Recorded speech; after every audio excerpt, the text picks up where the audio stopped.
Hi guys, and welcome back to my channel. This is the second video out of 10 videos coming up where I'm testing out foundations with an olive undertone. My skin is on the fair to light side, only that of course during summer I did get a little bit of tan. I'm bringing this series to help out other olive undertone skin people out there, especially if you're fair, on the fairer side. If you happen to struggle a lot finding foundations that match your skin, whether they look too orange, too pink, too yellow, you might be in the olive category. I will link down below a couple of videos that can help you figure out for sure if you are falling in the category of an olive undertone. For today's video, I will be reviewing the Naturale,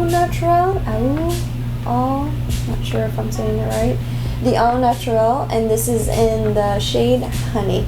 So if you want to know my thoughts, just keep on watching.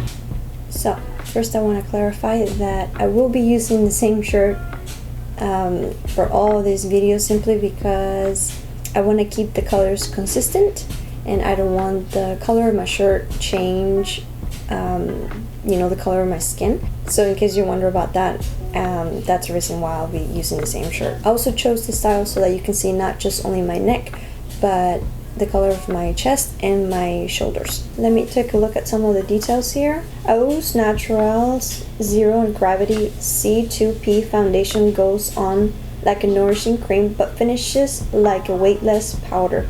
Formulated without animal byproducts, synthetic preservatives, nanoparticles, gluten, parabens, or toxins. Zero Gravity C2P foundation is 100% natural, cruelty-free, vegan, and made in the USA. The Clean Beauty Revolution is our movement striving to eliminate toxic ingredients from the cosmetic industry. Our products are evidence that clean beauty is both feasible and fabulous. I actually really enjoy trying out clean beauty products. There was a time in my life a couple years ago where I just wanted to focus all on non-toxic beauty. I know there's a lot of controversy regarding that, whether it's true or not, but I'd rather not take my chances and enjoy a good, non-toxic mascara or non-toxic lip product, especially lip product, because it is common to eat your lipstick. However, the only bad thing is that a lot of the times natural brands are very limited in their shades and they're actually very expensive. So let's talk about the shade. The shade I picked here is Honey. Honey says it's a fair to light skin tones with yellow to olive undertone. I'm hoping that this is going to be the perfect match or almost perfect because I am more on the warm side, and that it's fair to light, which is the category where most of the time my skin fits in. Unlike the last video in the Elysees foundation, that one was just way too dark for me and I could not make it work. No matter how many correcting drops I tried putting in there, I was wasting more corrector color than the foundation itself, and it oxidized really bad. So the foundation shade was totally a no-go for me. Maybe I will try a shade lighter next time. So let me just get on the application before I get distracted. So like last video, I'm gonna be using the brush on my right side and then the sponge on the left side. This one comes in a packaging like this, and it looks like this. Looks a lot better than the Elysees foundation. Apply it with your favorite foundation brush or straight from the stick and blend with clean fingers.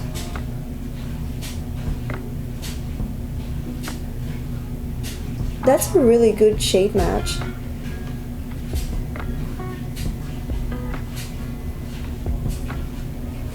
And I will admit, this is the first time I tried a stick foundation. The feeling of this foundation feels very lightweight. I'm almost not wearing anything, and it's blending out pretty smoothly. It's actually pretty decent coverage. I mean, I had this mark right here. Let me try building it. Let me try this side with a sponge.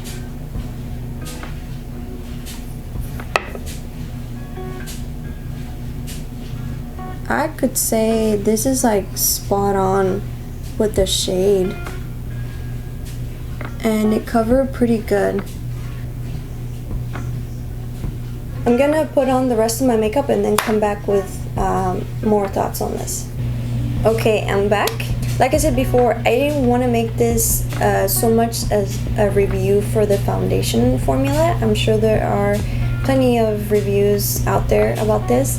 I want to mostly focus on the shade range. I can confidently say that honey is like a perfect match for my skin. I chose to just put on very light makeup on, just a little bit of bronzer, a little bit of highlight, my brows, my lashes, and just a little lip gloss, so it wouldn't take away so much from the look of the foundation. And I mean, so far it just looks like it just blends so well into my skin. I'm definitely loving this foundation. If you're the type of person that just wants to get makeup from the drugstore, obviously this one, it is on the higher price, but it is totally worth saving money for this one. There's so many good mascaras, bronzers, highlights, you know, brow products out there that you can find at the drugstore, but I feel like for foundations you can definitely splurge a little. And now if you have the mindset of a minimalist and you just have 1 to 2 foundations, I feel like this one might be also worth it. Another point of view I can throw out there is, as a mom, I like to just put on makeup really quickly when I'm on the go, and I can see this easily just throw it in my bag because it's a stick foundation. You don't have to worry about anything spilling, and just quick on the go. So right now I'm gonna insert the swatches of this foundation and other foundations I have in my collection so that you can have an idea of how it compares to other shades. And here is the foundation, the Naturale. This one is in honey. This one is the Elysees in warm ivory. Next one is the hard candy in olive. Next is the Smashbox in 1.05 skin tone fair undertone olive. Next is Tarte Rainforest of the Sea, and this one is in fair light sand. Next one is the Catrice HD liquid coverage, and this one is in light beige. This one right here. And lastly, I have the Jane Iredale Glow Time Full Coverage Mineral BB Cream. This one here is in BB5. And here's the top of my arm.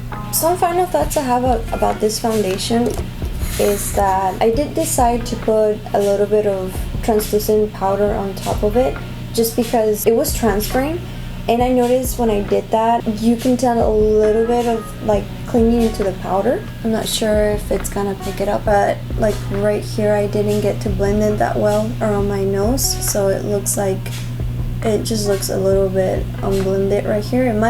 It probably was me not blending it right, but the powder definitely emphasized that a little bit more. Some areas right here. Okay, I think that's all I have for you guys. Thank you so much for watching. If you have any questions, please leave them down below. Any comments, any recommendations. If you found this video helpful, please like this video and subscribe so that you can be notified when I bring out the next video where I'm gonna be testing out another foundation with an olive undertone. I will also leave in the description box other foundation references that are close to my skin colors. So yeah, that's it. Thank you so much for watching, and I will see you on my next video. Bye.